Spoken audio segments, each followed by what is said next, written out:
one of my viewers says, Michelle, if Donald Trump was a candidate in this country, he would win by a landslide. He says our politicians are an absolute shambles. And he says if he had enough money, he would be gone.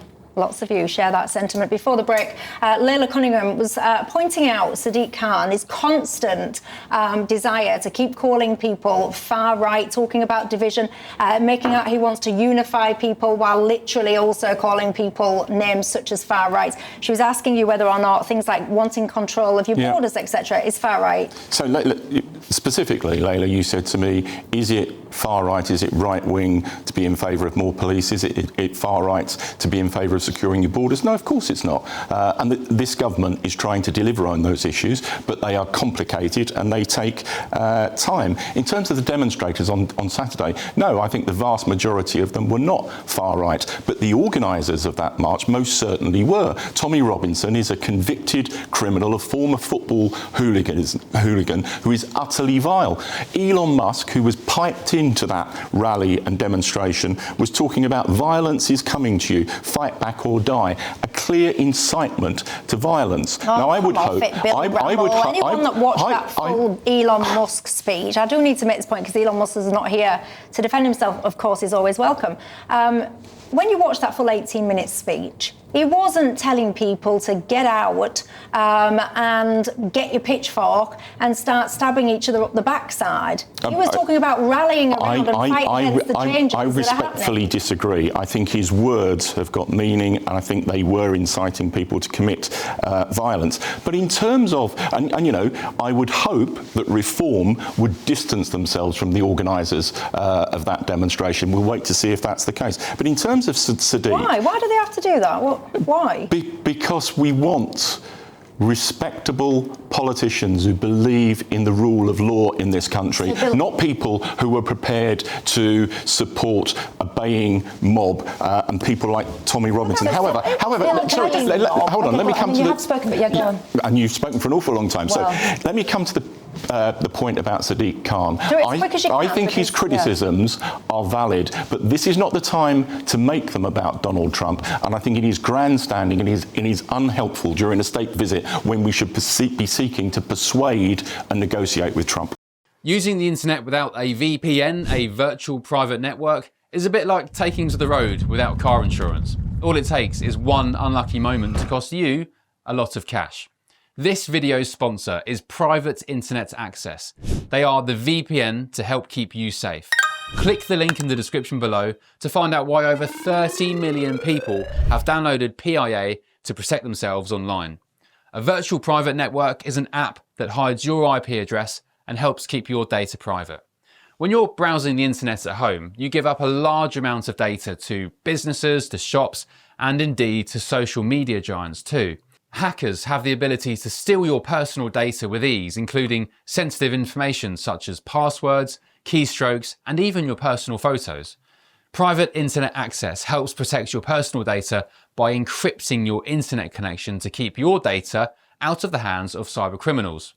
And it's not just hackers either to be concerned about. Information can be censored too. When Canada passed their C-18 bill, social media giants decided to ban news content on their platforms. But PIA can protect your ability to consume the news and content you love. Private Internet Access is available for Windows users, Mac OS, Android, Linux, iOS, and you can use one PIA subscription to protect an unlimited amount of devices. And we've got a huge GBNews discount for you too. Click the link in this video's description and you'll get a massive 83% off PIA. That's under £2 a month, the price of a coffee, and you'll get an extra 4 months completely free on top. Also, there's a 30-day money-back guarantee too. Visit piavpn.com/GBnews to start protecting yourself digitally today.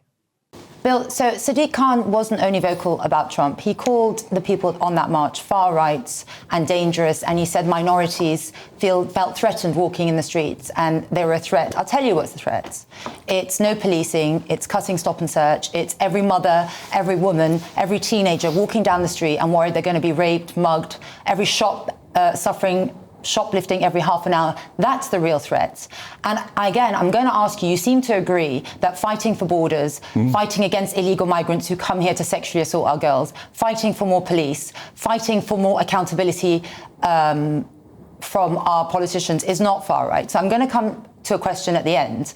But Sadiq Khan and you seem to think that populism is some kind of an insult. I wear that badge with pride because it means that I'm talking and I'm representing the people who have been silenced by the elite, by being smeared as racist, as far right. No, hang on. I would rather be a populist than a silent elite that completely ignores people's concerns and safety and has the audacity to smear people far right who stand up and say enough to protect their position. So I'm going to ask you one more time. Two questions. Do you agree with Sadiq Khan, your Labour member colleague, who says that everyone on that march is a threat to our country and is far right? And please tell me, on what basis do you call reform far right? Give me one thing we have said that you would classify as far right. If it's just populism, Bill, my friend, then I'm more than happy to wear that badge. We've only got about a minute and a half left, so go on. Grew up in a council house. I don't want to... No, hold on. You've had a long say. I grew up in a council house and went to a local comprehensive school and resent being called part of an elite. I'm not part of an elite. I've spent my life trying to represent people, but not peddling simplistic solutions for very complicated problems. And you ask me why reform are far right. I'll give you one example, the commitment to dismantle the National Health Service. That's a lie. It's not a lie. When was that said? It was said in about 2015 by Nigel Farage. No, it wasn't. Yes, he said he wanted to move towards an insurance-based system. And have you peddle such lies. It's not a lie. It's not a lie. You cannot debate the truth. I will provide you with... Labour cannot debate the truth. I will provide you with the quote where he said it and when he said it. It's shocking how Labour peddle lies to beat reform. Be honest with the people. That's why they don't trust you, because you lie over and over again. We never said that, and you know very well it's not that policy. Is that all you have to go on? I gave you one example. Give me one more example. Give me a real example. That is categorically not true to say that Nigel Farage never said that. Give me a real example. Are you really saying Nigel Farage never said that? Yes, I have. If you are £100 bet... That is not a reform policy. I'll have a £100 bet with you. I'm saying, listen, this is not a joke. It's not about £100. It's about the future of our country. No, it's about denying things that your leader has said. Give me why we are far right. I've given you one example. I could give you other examples. One more. When you say populism is about representing the people, it's not. Really? It's about presenting misleading, simplistic solutions to very complicated What have we presented as misleading solutions? So, for example, your commitments to abolish income tax below £20,000 are not the first... You mean the stealth income tax that you've imposed on our nation? Are you going to let me finish? No, and not the first instance of how you're going to pay for it. I'm not going to let either of you finish, thank you, because my programme's about to finish. Instead, I shall hear from Councillor Mason Humberson. He's a Labour councillor that's defected to reform. He says that he feels the Labour Party is too often speaking for a metropolitan elite rather than the people that they're meant to serve. He has gone. He feels very proud to have defected to Reform UK. I can tell you this debate will rumble on, but not on this programme it won't, because that's the end